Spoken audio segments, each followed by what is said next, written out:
It's really my honor and privilege to introduce our lunch keynote address.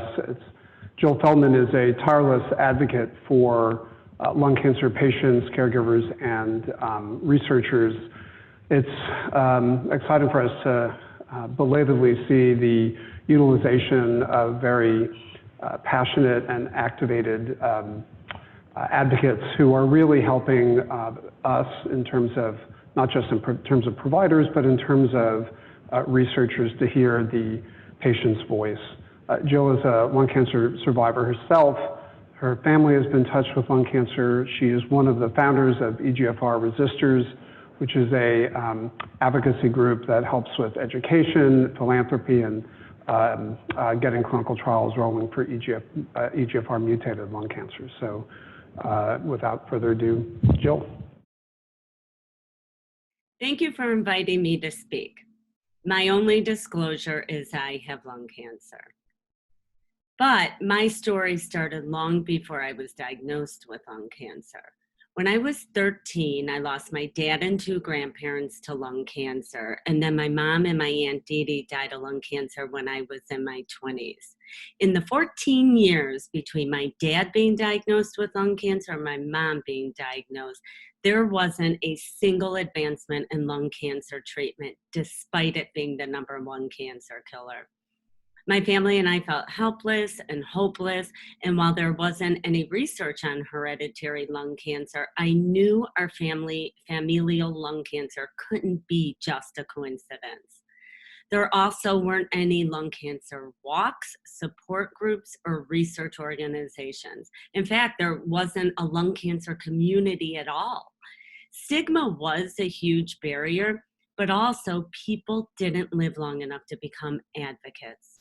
It's hard to understand what it was like if you weren't in the lung cancer space back then, but I want you to think about the work you do today. What if you weren't able to pursue your career path in cancer research because there wasn't any funding available?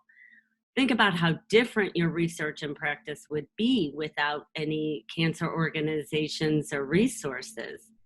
And imagine how you would feel if you only had the same 3 treatment options to offer every single one of your patients, knowing the benefits were marginal and that the side effects could be worse than the cancer itself.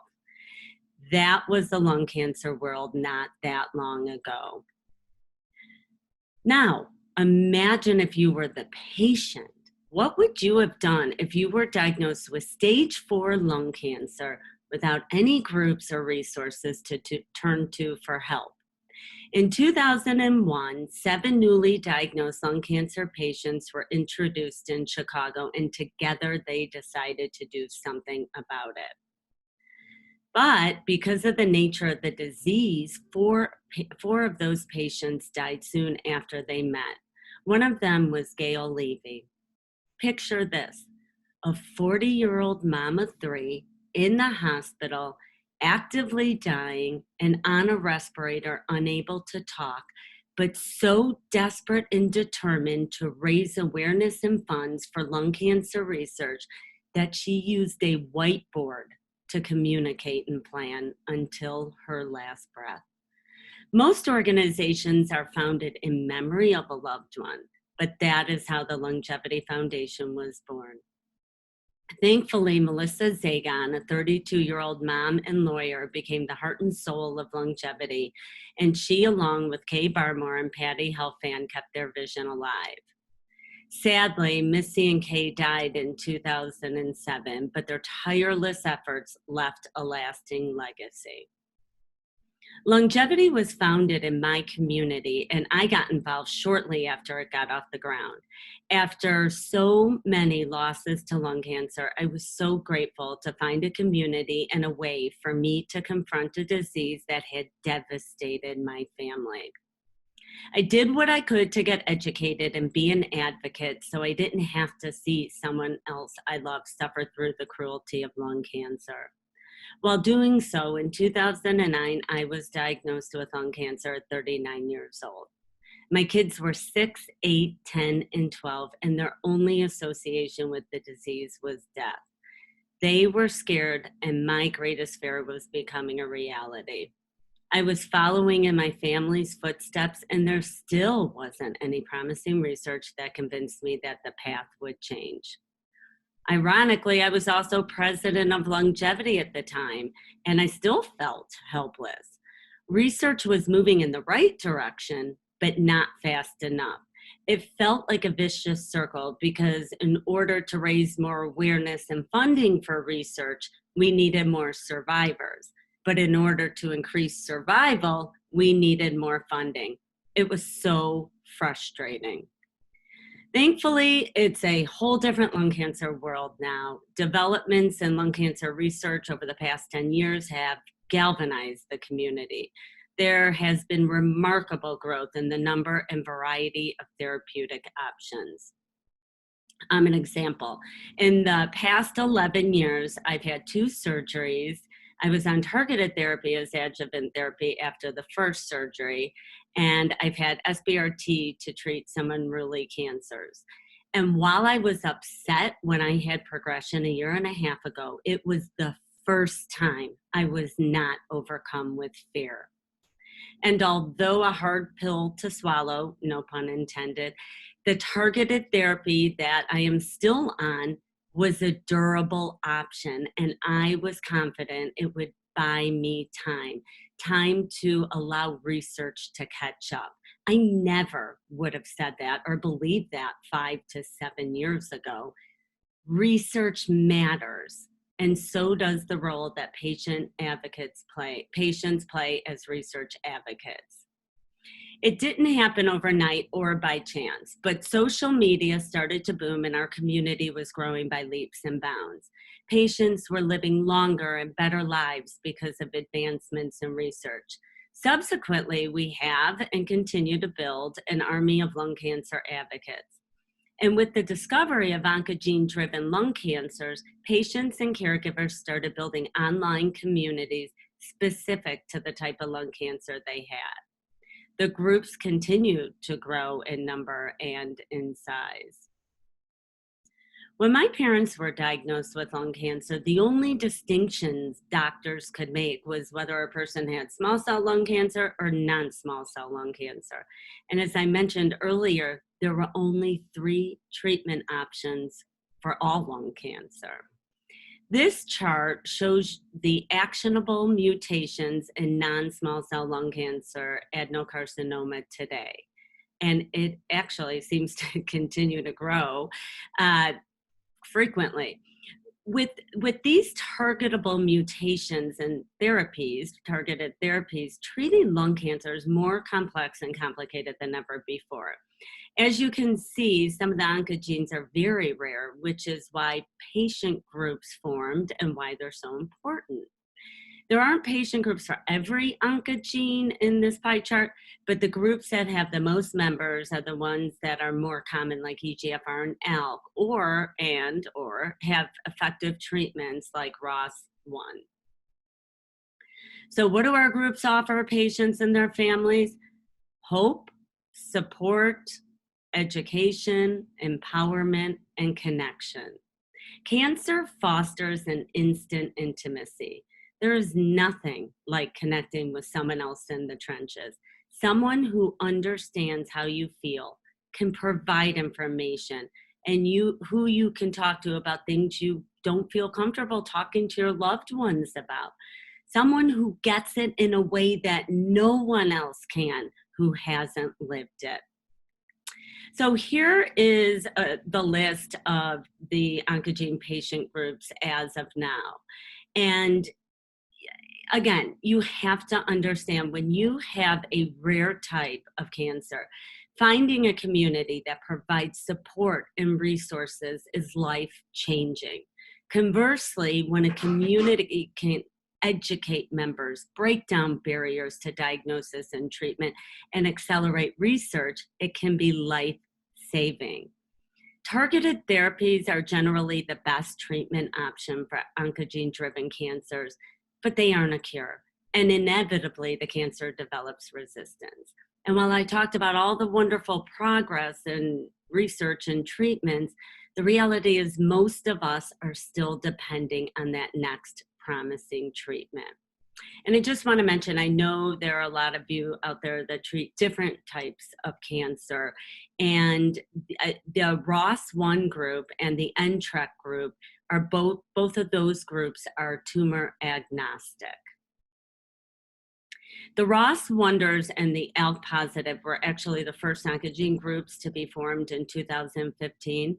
But then in mid-2017, I, along with 5 other EGFR patients and 1 caregiver, founded the EGFR Resistors. It is incredible that our community has grown to over 2,000 members from 70 countries in just 3 years. We have a closed Facebook group for our members, and we communicate with the broader community through our website, Twitter, Instagram, and monthly newsletter. We felt when we first created our group that it was important to define our purpose in order to make sure that we spent our collective time and efforts on projects that fit the purpose and not be distracted. As a result, we created our goals, vision, and mission.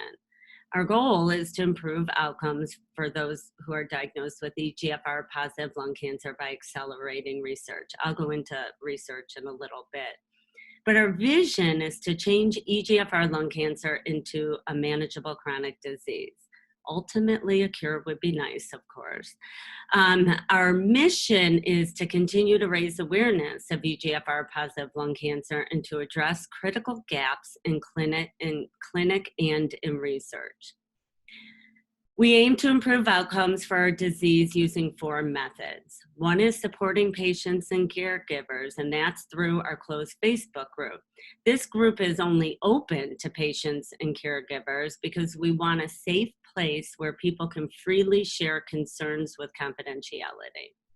Second is increasing awareness and education for our members, and we do that in a number of ways, including providing information and firsthand experiences with treatments and trials, giving tips for communicating with their healthcare team, sharing information about symptom and side effect management, and helping with asking the right questions.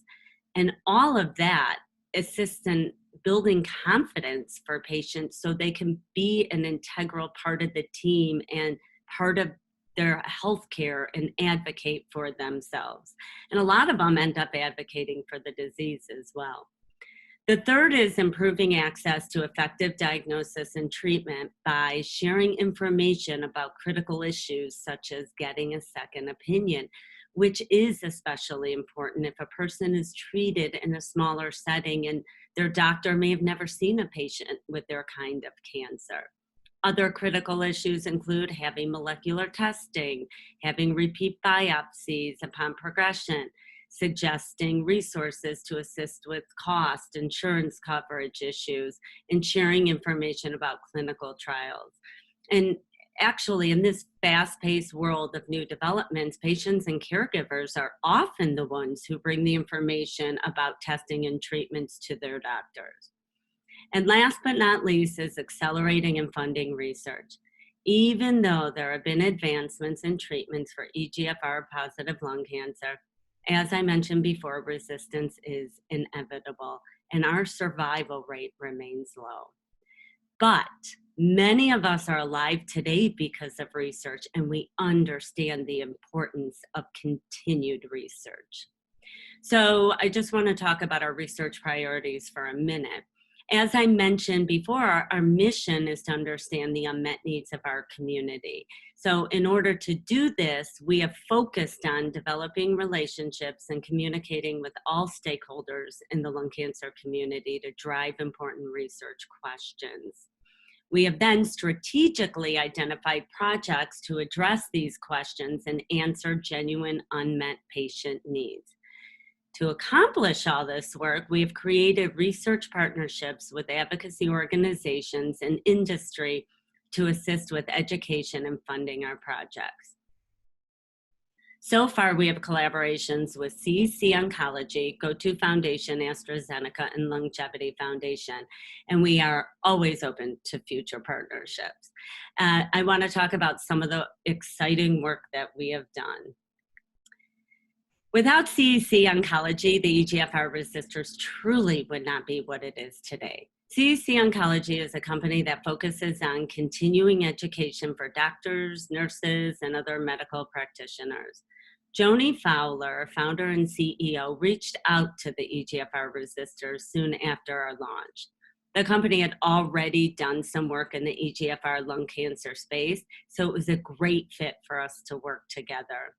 We have incorporated our patient perspective into CEC's EGFR lung cancer symposiums, including a recent symposium during virtual ASCO on the myths and legends in EGFR positive lung cancer. One of the first projects in 2018, CEC helped us secure a grant to hold our inaugural think tank for EGFR lung cancer, where we gather top thought leaders to discuss the gaps in practice and research for EGFR lung cancer and ways to target these gaps. And it really, really helped us zero in on what our group priorities are. One of the ideas that came out of the think tank was a research summit, and CEC Oncology again partnered with us and helped us secure grant funding. This past November, we held our inaugural EGFR Resistors Research Summit in Chicago, which was better than we could have ever imagined. 16 fellows and junior faculty from across the country presented their work in front of the EGFR resistors and 7 mentor judges. The judges asked questions, provided feedback, and ranked the presentations. And ultimately, the top 5 presenters won monetary awards for their home institutions. The young investigators also received training in presentation skills and in grant writing, and they received mentorship from the judges. We created this summit, this incredible experience, to encourage young investigators to continue their work in EGFR lung cancer and foster collaborative efforts early in their career. And that's exactly what it did. We are in the process of planning our second research summit for this coming November, and while it will unfortunately be virtual, I have no doubt that it will be just as successful. We also recently collaborated with Longevity Foundation on a research project called Project Priority. Priority stands for Patient Reported Initiative on Resistance, Incidence, and Treatment Study.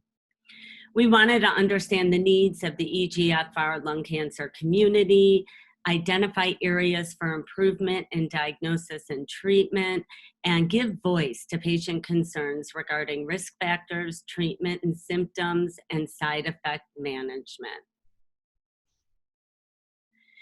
TKIs have been a game changer in treatment for EGFR positive lung cancer, but while they have proven to prolong patients' lives, the full impact of an EGFR positive lung cancer diagnosis has not been well documented.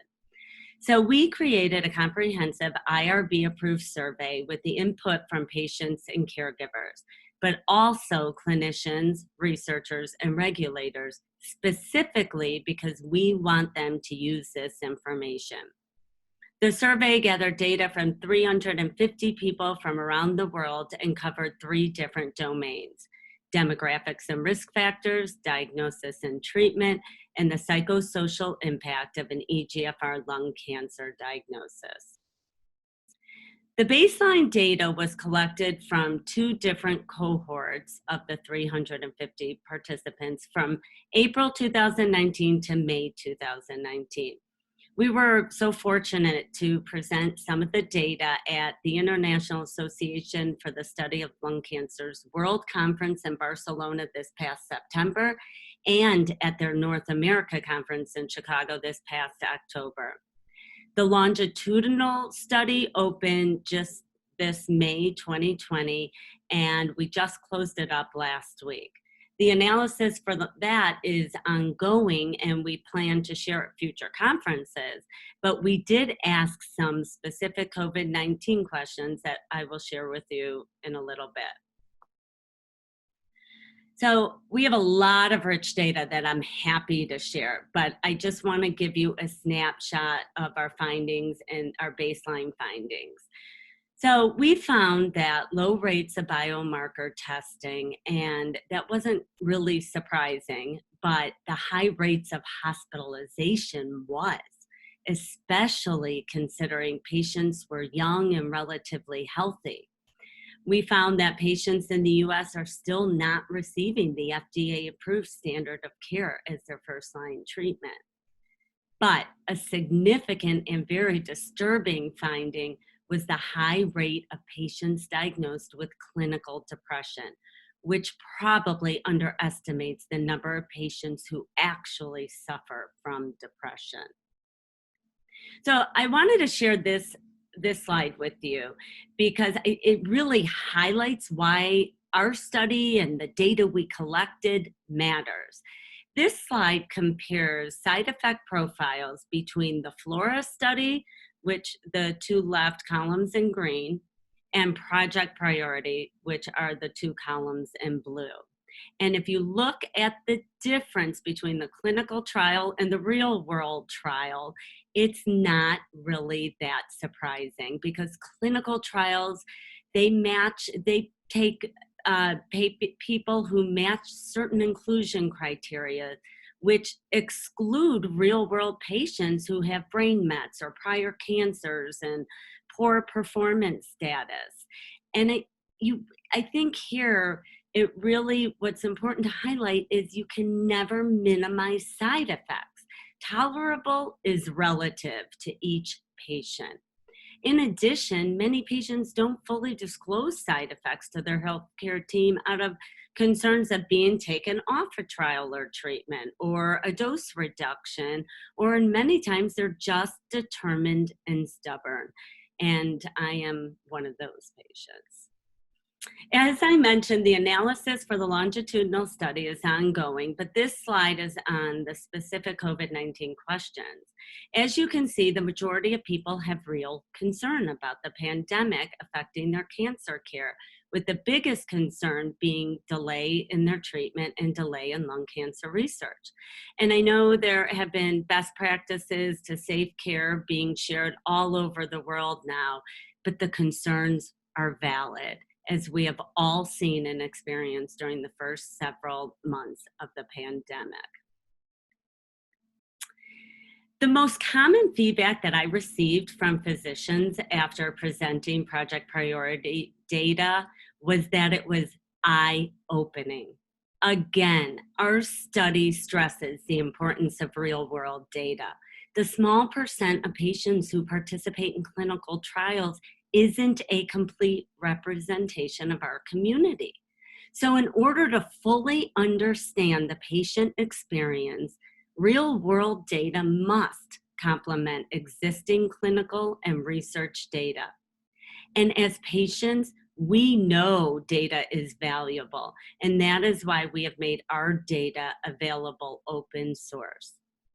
But this data would not exist without our motivated and powerful EGFR resistors community. We are able to drive research, involve patients, and gather data that no one scientist, physician, or institution ever could. Data that, if used correctly, could provide critical insights that lead to better care. That is the power of patients being involved in research advocacy. The EGFR resistors are really excited to partner with Longevity again to support another research project. This one is a 2-year, $200,000 award to fund translational research that will have a direct impact on the outcomes of people with EGFR positive lung cancer. This project is patient-driven and patient-funded research. In other words, it would not exist if it weren't for our EGFR community's efforts in raising funds, the passion of our research advocates, and the support from Longevity. As I mentioned earlier, there wasn't even a lung cancer community 19 years ago. So there aren't words to express how overcome I am with emotion seeing and experiencing the growth in the community, the advancements in research, and the value and power of patients in the entire process, something I never imagined would happen in my lifetime. So I just gave you some examples of the incredibly exciting and important work that has come out of collaborating with patients in research. Now I want to emphasize the benefits for both patients and researchers of working together. We have to work together to have the biggest impact, especially in the era of precision medicine when treating cancer and people with cancer is so personalized. The point of cancer research is to improve patient care and outcomes. But in order for that to happen, you have to first know what's important and meaningful to the patients. Our perspective and urgency can and should drive the critical research questions that truly matter to the people who have cancer. Patients are more than the face that humanizes the disease. We have a perspective and fulfill a role that most scientists and researchers can't, the lived experience. I have seen how patient input can change the trajectory of research to ensure the focus is on the patient. So some key takeaways. The biggest is research is everything to us, patients and our families. It is our lifeline. It is our future, and it's the future of our children. We are here to help in any way we can. We need you to help us help you to help us, because the value of our groups is we offer patients and their families support, education, and awareness. We offer scientists and physicians a link with patients for clinical trials. We are the liaisons with scientists and clinicians to disseminate information about cancer back into our communities. And we help accelerate research from fundraising to supporting clinical trial accrual to creating more models of rare cancers for researchers and everything in between. I cannot say it enough. Patient input makes research and its results more relevant to the patients. Partner with your patients in research. I would be amiss not if I didn't mention anything about COVID-19 though. This pandemic has hit cancer research really hard, as you all know. In fact, I keep saying that the death toll of COVID-19 is much higher if we consider all the people who did not have the disease but died because trials stopped accruing patients, follow-up care and screening slowed down, and many people were afraid to go to clinic or the hospital if they were experiencing severe side effects or symptoms. Cancer doesn't stop, and neither should we. Oncology is a team sport. I have witnessed the impossible become possible in lung cancer over the past decade, and all that can be accomplished when we work together across disciplines and institutions and recognize the value and utilize the patient perspective. I will never forget the first longevity meeting I attended in 2001. Watching the extraordinary way in which Melissa Zagon responded to her illness changed me at a time I needed it most. She helped me find my voice and taught me how to transform suffering into passion and purpose. I would not be the advocate I am today without her friendship and guidance. But over the years, I've been honored and humbled to work with hundreds of patients and advocates, doctors, nurses, scientists, and other advocacy and research organizations from all over the world. I've witnessed and celebrated the creation of a lung cancer community and what we can accomplish when we work together. We must work together. I want to thank everyone for their passion and dedication to bettering the lives of people with cancer, and to the EGFR resistors community for all of their efforts. Individually, we can make a difference, but together we can do more, be more, impact more. Thank you. So, Jill, how can advocates and family members of patients help increase funding for lung cancer? Hi, everyone. Thank you again for having me to speak. To increase advocates and family members, there's a lot that they can do to increase funding for any type of cancer. It really starts with awareness, and it starts with making sure that you are comfortable talking about your story, using your story. And with the way you could do fundraising activities and you can do events. My kids used to sell rocks. All of those things matter. Every penny counts. But the way we have been raising funds for some of the research projects that we've done more recently is, doing campaigns.